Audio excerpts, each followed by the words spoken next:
Hey, welcome to Super Sons. I'm Jake. And I'm Mike. Normally we'd be guiding you through the DC universe. But today we're going to be looking at one of its newest editions, Primer, arriving on June 23rd. Primer was illustrated by Gretel Lusky with letters by Wes Abbott. And today we will be interviewing writers Jennifer Muro and Thomas Krajewski.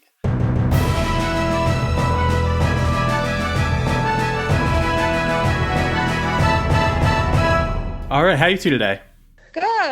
Good, man. Thanks for having us. Very, very excited to talk about Primer with you guys. I mean, I when I first saw the solicitations for this, I was super excited. I'm like, this just looks like a ton of fun. And it was. Yeah. Awesome. Yeah, so, cool. Thanks, so man. Speaking of fun, we like to start off with a really hard-hitting journalism question. Jake, you want to take it away? Of course. What are both your favorite sandwiches? Oh, geez. Jennifer, what do you like? Yeah. Oh, my gosh. Probably a Reuben. I'm going to say a Reuben, man. Or a good Reuben or a good patty melt. Oh, although that's kind of a burger, I guess. So I guess Reuben. I'll take patty melt then. I'll say it's a sandwich, right? Burgers are sandwiches. I'll take patty melts are great. I also love Italian subs. You know, I'll eat anything, though. But as long as there's like some kind of, you know. Jake, was it Tim Seeley we had on that was really big on Italian subs? No, it's Jimmy Palmiotti. Yeah. Oh, meatball subs. Yeah. Okay, I'll take that. Now I want one. How do you guys come up with these questions? They're so tough. Do you guys go to journalism school? Wow. Yeah. Dan actually is trying to make a Excel sheet of everyone's favorite sandwiches. Yeah. Cool. Good question. I'm just saying it's a good question. Does he get paid? Does he get paid for that to come up with an Excel sheet of everybody's favorite sandwiches? Because I want that job. It's a personal interest. Yeah, that's all him. Excellent. Cool. Yeah. Awesome. So tell us. So I'm very curious about this. I think Jake is too. How did Primer come to be? Because I was reading this just a couple nights ago, and I'm just in awe. It just felt like such a creative, fun idea to me, and I'm just so curious how it came about. Yeah, cool. No, thank you. Honestly, it was like 2 years ago. Jennifer and I were just sitting around, literally just, talking about how to create a brand new superhero. We've been in the entertainment business for so long. Like Jen, you've written for Justice League Action, right? Yeah, I've been doing this since, I've been in the business since 2002. So it's been how many years that is? Whatever the math is on that. 2 years. Two years. You're very young. She's only 25 years old. Yeah. I love your math. That's great math. Yeah. So we were sitting around and I think that was always the challenge. Like, how do you come up with a brand new superhero that has brand new powers? And ultimately it's we just decided to take all the powers and give them to one person. Yeah. And then from there, I love it. We just kind of how do you do that? And it was pretty surprising. The fact that body paints as individual powers has never been done before, I think was quite surprising to people. And it was, I think, surprising to us too. We're like, has that been done? That has to have been done. And it hasn't. So we were like, oh my God. And I love it because it almost just adds to the fact that she can have any costume she wants because she can just paint it on herself. It's complete creative endeavor at all times. Yeah, I think part of that is growing up, generally almost every superhero I read growing up had their kind of standard costume. Batman, through the 70s and 80s, his costume pretty much stayed the same. And then I remember in the 90s when you'd have a new artist come onto a book and they'd kind of started giving the superhero a different spin on their costume. And I was like, oh, that's really cool. What does Batman look like by this artist, by that artist? Yeah. Cool little new thing. But it always included pouches. Yeah, of course. Where else is he going to put his things? Yeah, it's pouches. So and I think that was kind of a big draw for me. It's well, what if a character looked different every time he or she went out to go fight crime? I just thought it'd be really cool to have someone who never looks the same way twice. And Jen and I were talking about that, and we're like, yeah, body paints, man. You could just do whatever you want. I also apparently wanted to drive the artist crazy because she looks different every time. So that's fun for them to have to do. Style guides, what are those? Yeah, exactly. Yeah, right. I guess that is one thing that Gretel, our amazing artist, had to tackle. We would say, yeah, we want Primer to look, here's some rough ideas how she can look, and then Gretel had to go and kind of translate our our ideas into something that she made look awesome. But I think, yeah, we definitely tortured poor Gretel. Yeah, you made it even more difficult throwing in those the wigs in. Right. Yes. Well, she did excellent work on all of it. Oh yes, it was amazing. Yeah, she's great. She's great. Yeah, the wigs is basically like our answer to Clark Kent taking off his glasses, Yeah. and all of a sudden, oh, that's Superman. Like this is like, oh, our hero puts on a cool new wig every time she goes out, and you're like, oh, that's not Ashley, that's a superhero named Primer. So yeah, we thought that was kind of cool. It's surprising how well the glasses thing works. Right? Yeah. Yeah. All right. So, what was it like for you to curate this story together? That's a good question. I love how we're both silent about that. That's hysterical. we used to. Yeah, we just entered all this information into a computer program and let it write it for us. So machine learning, comic writing. I mean, that's what bots are for. Yeah, exactly. That's a good question. Like, I mean, I guess I think it was. I mean, Tom is awesome at first passes, and I like. I mean, I also come from a development background originally, and I was a Bible writer and a lot of world building. And yeah, Jen, you sold like a superhero show to Nickelodeon, didn't you? Yeah. I mean, like I said, I've been doing all of this stuff for a long time. And my first show I sold was in 2011, and it was a female-driven fantasy action show. But people hire me to write Bibles or help develop shows. So I think Tom Tom definitely likes to write alone. I think it's not like here's one page for you, one page for me. But it's like I don't want to hinder his process. So I'm like, we'll do a pass and we'll just in chunks, and then I'm very good at editing. Yeah. So like clearly, our main character is a 13-year-old girl, and I surprisingly have no experience being a 13-year-old girl. Right. Wait. So what? like, yeah, I know. You're serious? I know. Surprising. So like Jen would say, Tom, no, a girl wouldn't say that, do that. You're making it too girly or something. I don't know. But so she was really good at keeping me in check. But yeah, I think, yeah, definitely. Like overall, like we both just kind of had like a lot of great ideas. It was very organic, just bouncing stuff off each other. But it worked out well. I mean, I don't know. I mean, luckily we didn't kill each other over this. So no, it was the opposite, which is shocking. Yeah. So I mean, hey, it was very amicable. So that's awesome.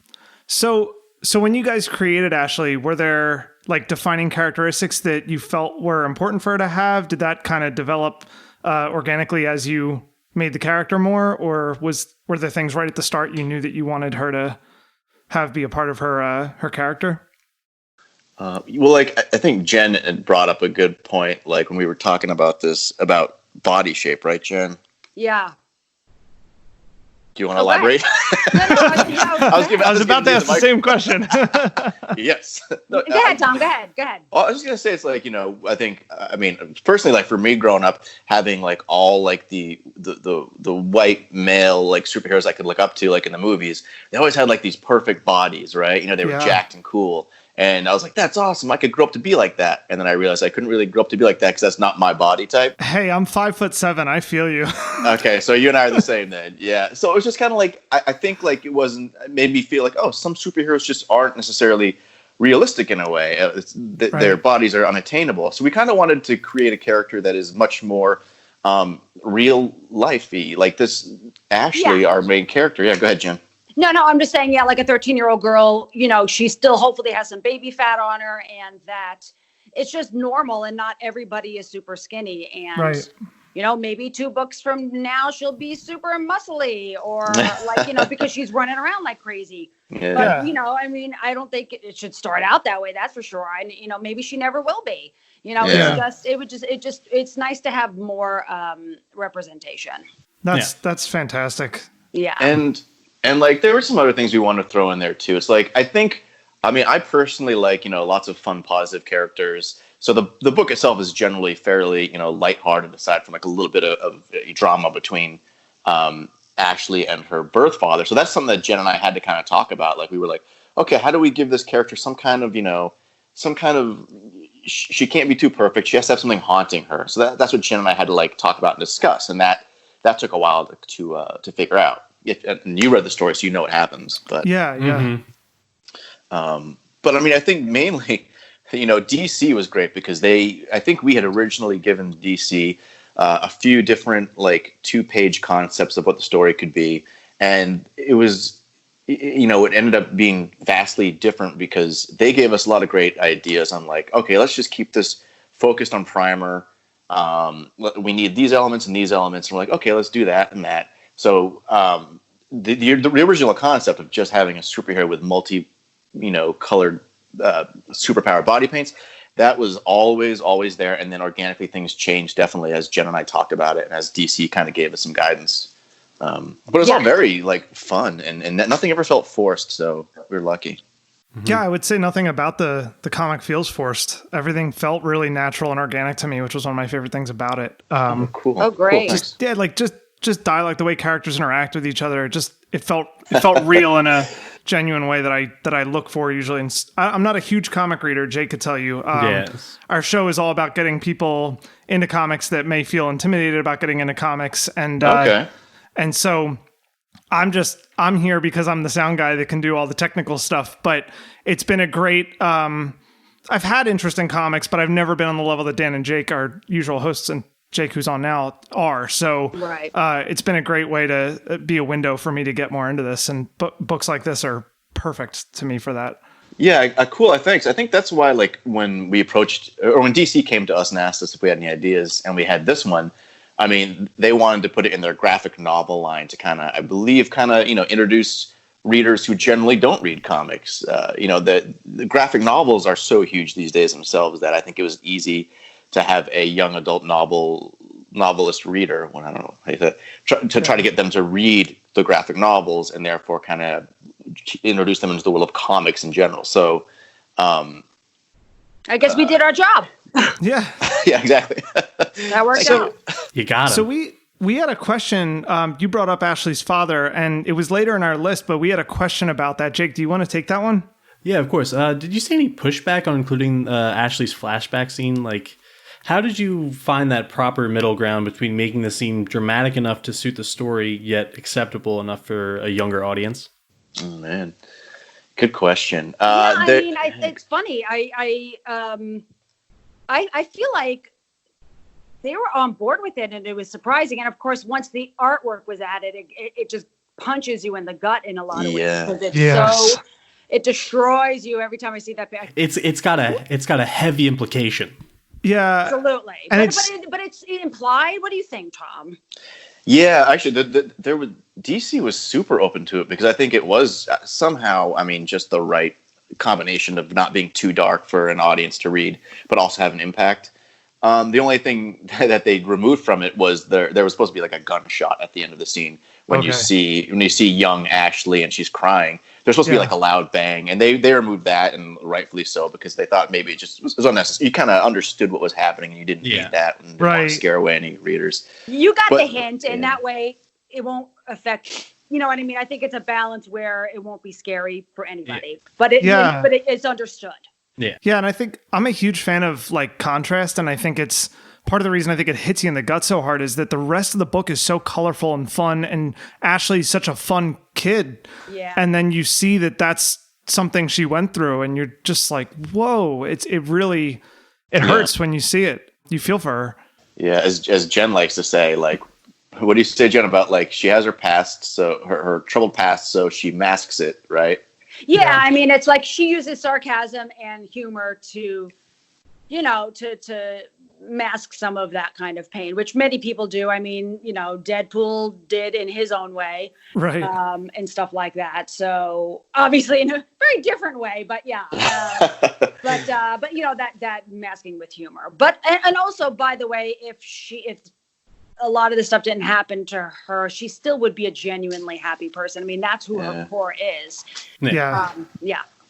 So speaking of humor, I reached a point in this book where I had to put down my iPad, and I think I laughed for a solid 45 seconds before I picked it back up. Because and the question this leads to is that I need to know, and I'm a dad, so this is probably why this worked for me. I need to know who came up with the Night Knights. Oh, that would be Tom. I was dying laughing at this phrase. Oh my gosh. Yeah. Okay, And well, that was amazing. It was one of those things where they say it, and I'm already laughing, and it's almost like I can already see the joke coming that Ashley's about to make, but it doesn't matter because when she makes it, it's still funnier because of how flabbergasted the Night Knights get about it. And they're like, no, not the, like. Yes. First off, thank you. And thank you, Jen, for throwing that to me. Here's the thing. Like, I love stupid humor. Like, I love stupidity. And, like, if you've ever watched Anchorman, people who think they're amazing but are actually just arrogant jerks. And like, so originally that scene, by the way, that's thanks to DC, that's the reason the Night Knights exist. We had originally that's an action scene where Primer goes out to fight crime, and originally it was going to be two cars driving down the freeway shooting guns at each other, and that's how we originally wrote it. And then DC was like, well, let's just we already have the gunshot with Ashley's dad earlier, so can we tone it down? And I was like, yeah, okay, that's totally fine. Let's make it more fun. And so then I was just like, what would be the stupidest kind of street gang? A gang of knights who go out at night and call themselves the Night Knights. So, and that's why they use a cannon instead of any other weapons. Like we were allowed to use a cannon, which is cool because it's stupid. It was a good way to have it's so bizarre cartoonish. weapons. Yeah, exactly. I mean, It's like Looney Tunes cartoonish. Or like that in the animated series, like some one-off villain might have something ridiculous. Yeah. That's kind of that in that homage. Yeah, and these guys, will hopefully show up some more. And if there's ever a movie or TV show, I'd like to be part of the Night Knights gang. I'm just saying. The best cameo of all time. Yeah, exactly. That would be. But thanks. I appreciate that, guys. Yeah. All right. So, what was the process like for researching things like foster care for this story?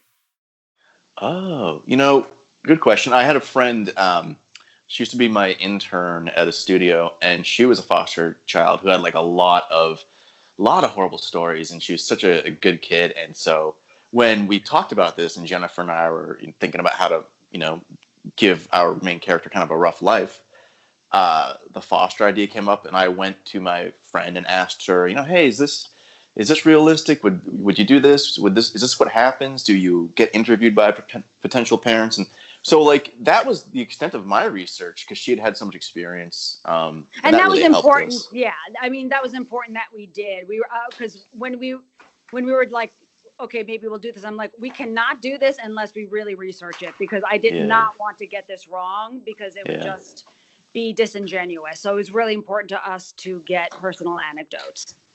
Yeah, I mean, I think that's probably the best way to get information on this is firsthand knowledge. Yeah, absolutely. Yeah, for sure. And even DC piped in. They had some people who I think that they knew personally. And I mean, at first I think we called it like an orphanage, and they're like, no, they're called foster homes. We're like, okay, see. So they were immediately we're like, we need to do some research, guys. You just triggered the first Paddington movie for me when they reference the orphanage and there's thunder and lightning, and then they're like, no, it's more like a home for people that don't have families, and then they still show it with thunder and lightning and make it look all horrible. Brilliant. No, Mike's on the Paddington train again. Yeah, sorry, don't get me started. I'll go on and on about those films. Oh my God. Talk about great children's entertainment. Or 30-year-old dad entertainment. Hey, why not, man? Whatever works. Yeah. So, Jake, I'm going to jump us ahead just in the sake of time. Yes. But so how did you guys decide on what colors, what powers each color held? Was there any significance to which ones you chose for which colors or coordination? I don't think so. I think certain ones might. I mean, obviously, people have to look at the book to see that fabulous page where we have. I love that page. That's super fun, and Gretel did a great job. So I'm looking forward to people seeing that. I'm looking at it right now. But and so I mean, Tom. I mean, I think. Yeah, it's funny because like as we were writing it, we had all these colors and. I think as we were doing it, we're like, well, if she's going to have, in this scene, if she needs to have super strength and some speed and some ice powers, those are 3 different colored paints. What 3 different colored paints would look best for this scene or for that scene when she has different powers? And I think we kind of based it on at least this book for now, because since Jennifer and I are not artists, and luckily Gretel is, who makes everything look amazing, I think we kind of based it on like these specific scenes what colors might go well together and not Like a look like palette? they're all the same. Yeah, because I mean, Yeah. like, I think like she has 33 powers, and so like some, there's only like what, mainly red, green, blue, yellow, orange, yellow, whatever, Yeah. and different variations of those. So like if we gave her 3 powers of where they're all kind of variations of yellow, it would just be kind of like boring. So Right.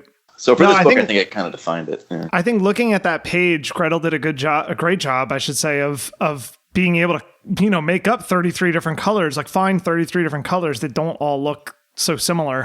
That page looks so great. And Oh, yeah. it goes back to what I was saying about the book feeling so genuine, like just the little, I don't know if it was Gretel's idea to put in like the little things, like putting like a little smiley face after a certain color or whatever little like notes Yeah, that I think that was all Ashley her. wrote on the page. It just felt like, it's stuff that I remember doing with friends in high school. When I came across 33 superpowered body paints.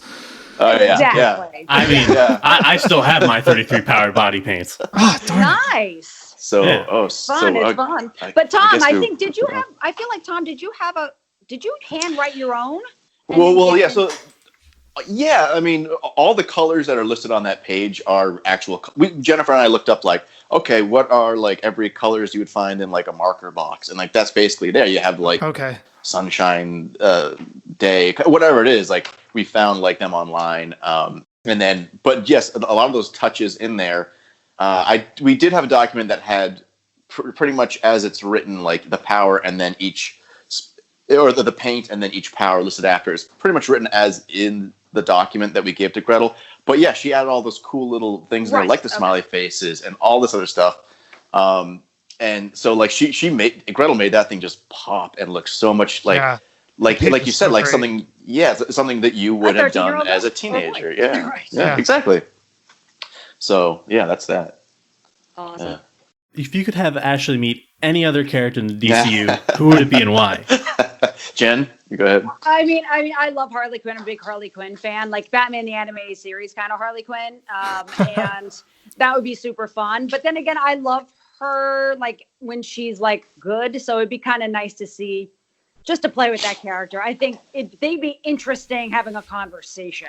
That's my exact thought. I was just going to say, as you said, Harley Quinn, I was like, that'd be an interesting talk. Right? Mm-hmm. I can see her in the most recent issue of Harley Quinn where she was hanging out with Booster Gold. And it fits. It fits. Oh, totally. Okay. Absolutely. Yes. You, Tom? Yeah, I mean, I gotta say Harley too. I mean, only because like they're both such, in a way, colorful characters. You have so many different iterations of Harley Quinn where, in some cartoons for younger audiences, she's really good and fun. And then she's also evil in some movies. But yeah, I'd love to see how Primer would, deal with her, either fight alongside her or fight her. But that's like my goal. And also the creator of Harley Quinn went to the same college as I did. So I'm trying to, I think it'd be cool. Right? Wow. That's right. Yeah, That's right. Paul Dini went to Paul. Emerson College, and I went to Emerson, so I think it'd be kind of a neat little thing.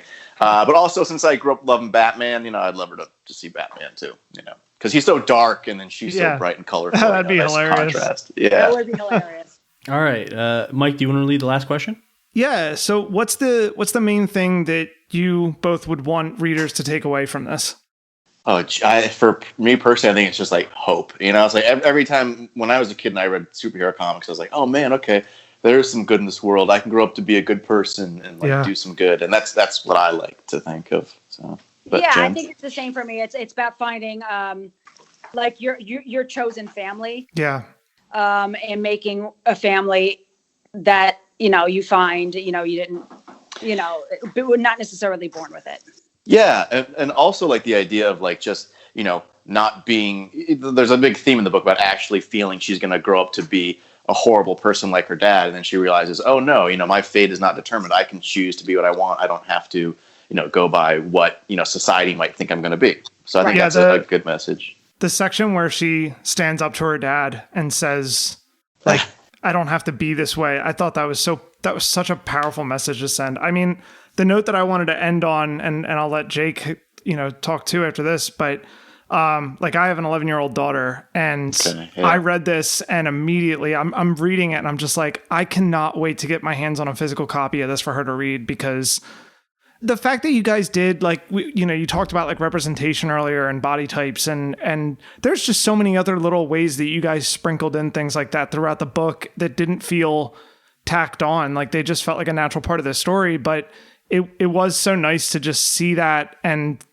I have memories of certain things when I was a kid that, managed to fall under that umbrella, but it's so much more prevalent now. And it's because of writers like you. And it excites me so much knowing that my daughter gets to read stuff like this growing up. Oh, great. Oh, that's awesome to hear. I wanted to say thank you to you guys for that, because it's just so wild to me. Oh, cool. Thank you so much for saying that. Yeah. That means a lot to us. Thank you. Thank you so much, guys. Of course.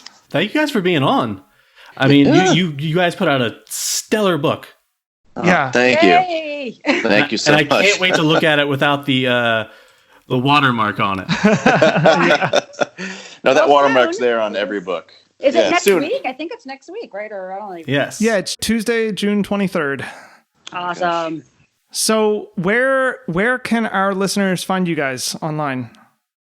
I am on Twitter at Jennifer Muro. I'm mostly on Twitter, and Instagram is official Jennifer Muro, and those are pretty much the two places. Awesome. Yeah. Sorry, I went because I'm like never online. I'm horrible at like. What is your mailing address? Where do you live? I think I'm somewhere. I don't know. You'll find me. Well, we gotta send that sandwich somewhere. I think you're Thomas. Are you Thomas Krajewski or Tom Krajewski on Twitter? I don't even know. It's like I don't know. Nobody cares. Just go to Jen's. Go to Jen's social media. There you go. She's more entertaining, anyways. Yeah. Well, I thank you. All right, thank you. Well, thanks again so much to you both for being on. This was a blast. Cool. Thank you guys for having us. Really appreciate it. And I'm so glad you liked the book. Or we're so glad you liked the book. And Yeah. thanks for having us, guys. All right, so like we said, Primer will be out on Tuesday, June 23rd. We just talked to the writers, Jennifer Muro and Thomas Krajewski. Art is by Greta Lusky and letters by Wes Abbott. And everybody on that book was fantastic. It's a good book. Yeah. And catch us next time. Same bat channel.